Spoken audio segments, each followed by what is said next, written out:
शहर की डायन। श्वेता नाम की एक लड़की थी। उसकी उम्र थी 22 साल और कंजोर नाम के शहर में जॉब करती थी। शहर में किराए के मकान में अकेली ही रहती थी। उसके घर वाले गांव में रहा करते थे। श्वेता का रोज शहर के हाईवे वाले रोड से जॉब से घर का आना जाना रहता था।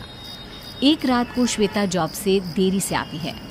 रात को जब वो हाईवे वाले रोड से आ रही होती है, सुमसाम सड़क पर चलते हुए वो देखती है कि कुछ लड़के शराब पीकर गाड़ी चला रहे हैं। वो लड़के बिल्कुल नशे में होते हैं, जिसकी वजह से वो गाड़ी टेढ़ी मेढ़ी चला रहे होते हैं। हे भगवान, कितने गंदे लड़के हैं! शराब के नशे में धुत होकर गाड़ी चला रहे हैं और कितनी बुरी तरीके से गाड़ी चला रहे हैं। अगर एक्सीडेंट हो गया तो इन्हें चोट आ सकती है। फिर श्वेता देखती है कि वो लड़के नशे में गाड़ी उसी की तरफ घुमा रहे हैं। गाड़ी श्वेता की तरफ ही आ रही थी। लड़के इतने होश में नहीं थे कि वो ये देख पाते कि कोई गाड़ी के सामने है। उनका अब गाड़ी पर कंट्रोल नहीं रहता और गाड़ी श्वेता को टक्कर मार देती है। श्वेता का एक्सीडेंट हो जाता है। गाड़ी सड़क के कोने में जाकर ठुक जाती है, जिसकी वजह से उन लड़कों को भी बहुत चोट आती है। श्वेता की एक्सीडेंट में ही मौत हो जाती है। सुबह जब उस हाईवे पर पुलिस घूम रही होती है तो वो देखती है कि एक गाड़ी सड़क के कोने में ठुकी हुई है। ये देखकर पुलिस वाले आपस में बात करने लगते हैं। लगता है कि गाड़ी का एक्सीडेंट हुआ है। अंदर ये 3-4 लड़के भी बैठे हैं और गाड़ी में कुछ शराब की बोतलें भी मिली हैं। लगता है कि एक्सीडेंट शराब के नशे में धुत होने की वजह से हुआ है। हाँ, लगता तो ऐसा ही है। इस मामले की पूरी तरह से तहकीकात करेंगे। देखते हैं कि इस सड़क पर और क्या क्या सुराग मिलते हैं। वो दोनों पुलिस वाले उस सड़क पर थोड़ा और आगे जाते हैं तो उन्हें सड़क पर श्वेता की लाश पड़ी हुई मिलती है। उसका शरीर खून से पूरा लिपटा पड़ा था। ये देखो, ये लड़की की लाश। लगता है कि इसका उसी गाड़ी से एक्सीडेंट हुआ है। हाँ, मुझे भी यही लगता है। पर ये लड़की है कौन? कहाँ रहती है? नाम क्या है इसका? ये देखो, वहां सड़क के कोने में वो बैग शायद इसी लड़की की लगती है। फिर दोनों पुलिस वाले उस बैग से उस लड़की के बारे में कुछ ढूंढने लगते हैं। उनको श्वेता का आई कार्ड मिलता है, जिससे उसका नाम और घर का पता मिलता है। अच्छा, तो इस लड़की का नाम श्वेता है। फिर पुलिस वालों ने श्वेता का घर का पता नोट कर लिया। अब हमें श्वेता की मौत की खबर इनके घर वालों को देनी पड़ेगी। जब पुलिस वाले श्वेता के घर पहुंचते हैं तो मकान मालिक उनसे कहता है कि श्वेता का घर वाला कोई रहता ही नहीं है। उसके घर वाले तो गांव में रहते हैं। वो यहाँ अकेली रहती थी, जॉब करती थी, जॉब से सीधा घर आती थी। ये सुनकर कि श्वेता के घर वाले वहाँ नहीं रहते, पुलिस वाले इस मामले पर ज्यादा गौर नहीं करते। उसी रात को जहाँ श्वेता की मौत हुई थी, वहाँ एक डायन बैठी हुई थी। वो श्वेता की आत्मा थी, जो एक्सीडेंट होने के बाद शरीर से निकलकर डायन बन गई। मेरी मौत उन लड़कों की वजह से हुई, क्योंकि उन्होंने शराब पी रखी थी। मुझे रात को इस शहर में जो भी मिलेगा, मैं उसे मार दूंगी। इतना कहकर डायन रात को पूरे शहर का चक्कर लगाने लगती है। डायन अब रोज रात को आया करती और उसे जो भी शहर में रात को शराब पीता हुआ मिलता, उसे मार देती। चूंकि वो शहर था, इसलिए वहाँ ज्यादा लोग शराब पिया करते थे और उन्हें डायन मार दिया करती थी। पुलिस के पास इस हादसे की कंप्लेंट्स ज्यादा आने लगी, तो पुलिस भी चिंता में पड़ गई कि आखिर यह कत्ल कौन कर रहा है। पुलिस को ये तो समझ में आ रहा था कि कत्ल सिर्फ उसी का हो रहा है जो शराब पीता है। पूरे शहर में ये बात फैल गई। लोगों ने शराब पीना बंद कर दिया, पर एक ऐसा इंसान भी था जिसका इस बात पर बिल्कुल विश्वास नहीं था। उसे इस बात का कोई डर नहीं था, और वो था श्वेता के घर का मकान मालिक। एक बार श्वेता के घर का मकान मालिक रात को अपने घर के बाहर बैठकर शराब पी रहा था। अरे भाई वाह, आज तो मैं जमकर शराब पीऊंगा, मजा आ जाएगा।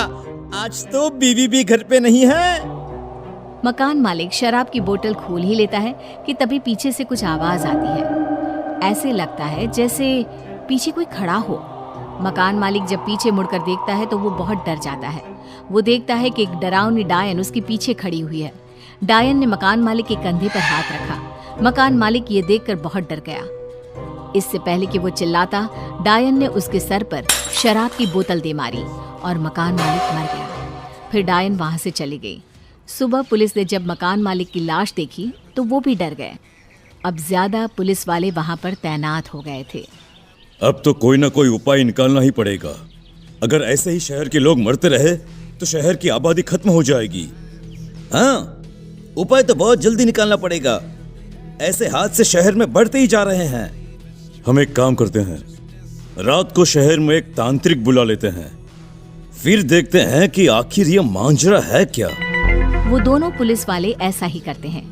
एक रात को शहर के सबसे बड़े तांत्रिक को बुलाकर उसे सारी बात बताते हैं और एक गली में उन्हें बिठाकर उनके सामने नकली शराब की बोतल रख देते हैं, ताकि मारने वाले को लगे कि वो आदमी शराब पी रहा है, और अगर वो उस पर हमला करे तो इन लोगों को पता चल जाएगा कि आखिर शहर में कत्ल कौन कर रहा है।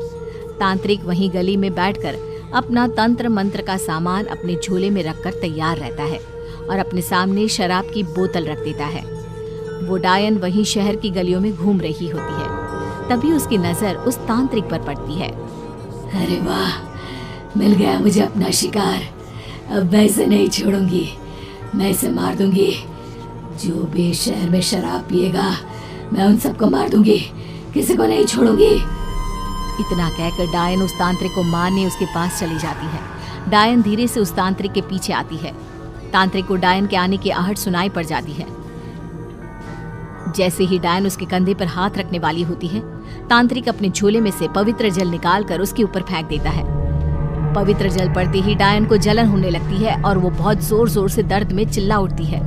तांत्रिक मौका देखकर जादू टोने वाली रस्सी से उस डायन को बांध लेता है और अपने सामने बिठा देता है। बता डायन, तू यहाँ क्यों आई है? क्यों शहर की गलियों में घूमती रहती है? क्यों लोगों को मारती है?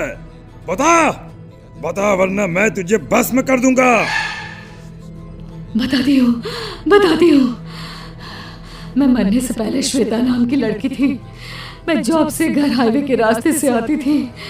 एक रात को कुछ लड़के शराब पीकर गाड़ी चला रहे थे, तो उन्होंने नशे में गाड़ी से मुझे टक्कर मार दी, जिसकी वजह से मेरी मौत हो गई। मरने के बाद मैं डायन बन गई। अब मुझे शराब पीने वालों से सख्त नफरत है, इसलिए मैं रात को इन शहर की गलियों में घूमती रहती हूँ, ताकि जो कोई आदमी मुझे शराब पीता हुआ मिले मैं उसे मार दूँ, ताकि वो कभी शराब के नशे में किसी और का नुकसान न कर पाए। देखो, मैं तुम्हारी तकलीफ समझ सकता हूँ। तुम इस शहर में जो बदलाव लाना चाहती हो वो अच्छी बात है, पर तुम इसे गलत तरीके से बढ़ा रही हो। मैं इस बदलाव को लाने में तुम्हारी मदद करूंगा, पर तुम्हें मुझे वादा करना होगा कि तुम इस शहर में कभी वापस नहीं आओगी। तुम ये शहर हमेशा हमेशा के लिए छोड़ के चली जाओगी। वादा करो। ये सुनकर वो डायन खुश हो जाती है और उस शहर से गायब हो जाती है। सुबह होते ही तांत्रिक पुलिस वालों को डायन की सारी बात बता देता है। पुलिस वाले भी इस समस्या को समझते हैं और सरकार से इस बात की अपील करते हैं। फिर सरकार पूरे देश में शराब को बैन कर देती है, जिसकी वजह से कोई भी शराब नहीं पीता और शहर में एक्सीडेंट के हादसे भी कम होने लगते हैं।